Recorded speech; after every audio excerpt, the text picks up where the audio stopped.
आऊज़ बिल्लाहि मिनश शैतानिर रजीम बिस्मिल्लाहिर्रहमानिर्रहीम। आज का हमारा टॉपिक है क्लास 10 के लिए एक्सरसाइज है 2.6। बहुत ही आसान एक्सरसाइज है। इस जैसी एक्सरसाइज मेरे ख्याल में पूरी बुक में नहीं होगी। बहुत ही आसान और शॉर्टकट एक एक दो दो लाइनों की क्वेश्चन है हमारे पास। पहला क्वेश्चन है कि एफ फाइंड करो, मेक एफ हमने फाइंड करना है। C naught is equal to 5/9 into F naught minus 32। F की वैल्यू फाइंड करनी है। सी की दी हुई है तो एफ की वैल्यू फाइंड करेंगे। ये हमारी इक्वेशन है C naught is equal to 5/9 into F naught minus का 32।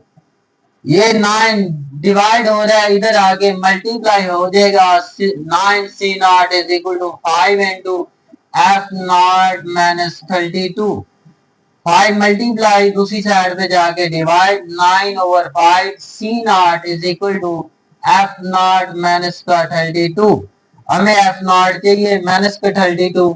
लेफ्ट साइड पे आएगा 9/5 सी नॉट प्लस का 32 is equal to F naught की वैल्यू आ गई। या दिस इंप्लाइज दैट हम लिख सकते हैं F naught is equal to 9/5 C naught plus का 32।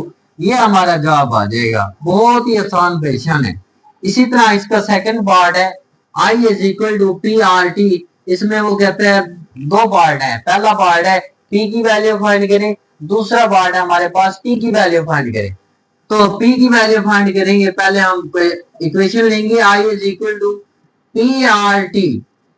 पी की वैल्यू फाइंड करना चाह रहे हैं तो आर टी साथ मल्टीप्लाई हो रहा है, दूसरी साइड पे जाके डिवाइड हो जाएगा आर टी। पी की हमारे पास वैल्यू आ जाएगी आई ओवर आर टी। इसी तरह सेकंड पार्ट है हमारे पास कि टी की वैल्यू फाइंड करें।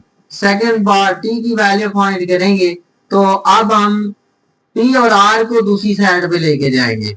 आई over P R is equal to T. तो ये हमारे पास टी की वैल्यू आ गई। ये हमारा क्वेश्चन नंबर 2 हो गया। अब हमारे पास क्वेश्चन नंबर 3। वो कहता है मेक ए की वैल्यू फाइंड करें। S is equal to 2a plus N minus 1 into T. पहले तो हम इसको लेफ्ट साइड पे लेके आएंगे। S minus N minus 1 plus क्या है, लेफ्ट साइड पे आके माइनस बन जाएगा। इधर हमारे पास 2a बचेगा। 2 मल्टीप्लाई हो रहा है, दूसरी साइड पे जाके डिवाइड कर देंगे तो हमारे पास a की वैल्यू आ जाएगी। या this implies that a is equal to s minus into n minus 1 d over 2। देखिए बहुत ही आसान एक्सरसाइज है। एक एक दो दो स्टेप के हमारे पास क्वेश्चन है।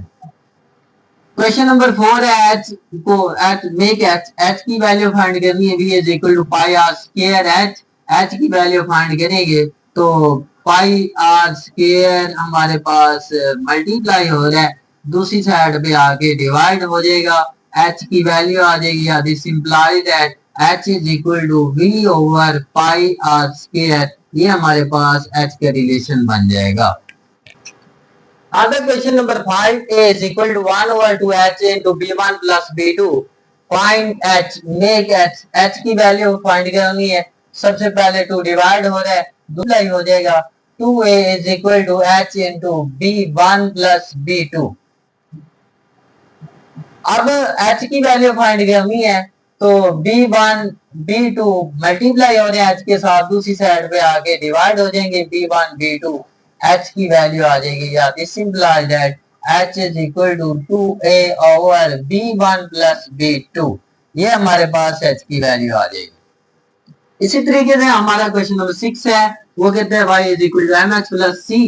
x की वैल्यू फाइंड करनी है। x की वैल्यू फाइंड करने के लिए हम c को लेफ्ट साइड पे लेके आएंगे। पहले तो प्लस का c है, लेफ्ट साइड पे आके माइनस का c is equal to mx। x find करना है, m मल्टीप्लाई हो रहा है, दूसरी साइड पे जाके डिवाइड, x की वैल्यू आ जाएगी। या this implies that x is equal to y minus c over m। ये हमारे पास x की वैल्यू आ गई। Question number 7 p is equal to 2 into l plus w। वो कहते हैं l की वैल्यू फाइंड करें। तो सबसे पहले हम मल्टीप्लाई कर देंगे 2 के साथ, 2l प्लस 2w। 2w को लेफ्ट साइड पे लेके आएंगे, माइनस का 2w is equal to 2l, l की वैल्यू फाइंड करनी है तो 2 मल्टीप्लाई, दूसरी साइड पे जाके divide, l is equal to p minus 2w over 2। ये हमारे पास जवाब आ गया इसका। Question number 8, Y square is equal to 4ax। अब 4x है हमारे पास, हमने x की वैल्यू फाइंड करनी है तो सबसे पहले हम 4a मल्टीप्लाई हो रहा है, दूसरी साइड पे जाके डिवाइड हो जाएगा, 4a is equal to x, या this imply that x is equal to Y square over 4a। बहुत ही आसान एक्सरसाइज है, एक एक स्टेप का सवाल है। Question number 9, p is equal to s minus c। s की वैल्यू हमने फाइंड करनी है, s की वैल्यू फाइंड करेंगे तो c हमारे पास माइनस हो रहा है, लेफ्ट साइड पे लेके जाएंगे, प्लस का c बन जाएगा, s की हमारे पास वैल्यू आ गई p प्लस c। ये हमारा क्वेश्चन नंबर 9 कंप्लीट हुआ। Question number 10, b is equal to 1 over 3 pi R square h। h की वैल्यू फाइंड करोगी तो पहले तो 3 डिवाइड हो रहा है, दूसरी साइड में जाके मल्टीप्लाई हो जाएगा तो हमारे पास ये 3b is equal to pi R square h। h find करना है तो h के साथ पाई आर स्क्वायर मल्टीप्लाई, दूसरी साइड पे जाके डिवाइड, ये हमारे पास h की वैल्यू आ जाएगी 3b over pi R square. ये हमारा जवाब आ जाएगा h का। ये हमारी एक्सरसाइज खत्म हो गई। अगर आप चैनल पे न्यू हैं तो चैनल को सब्सक्राइब करें, बेल आइकन के बटन को लाजमी प्रेस करें ताकि आने वाली वीडियो आप तक पहुंच सके। Thank you so much for watching my videos.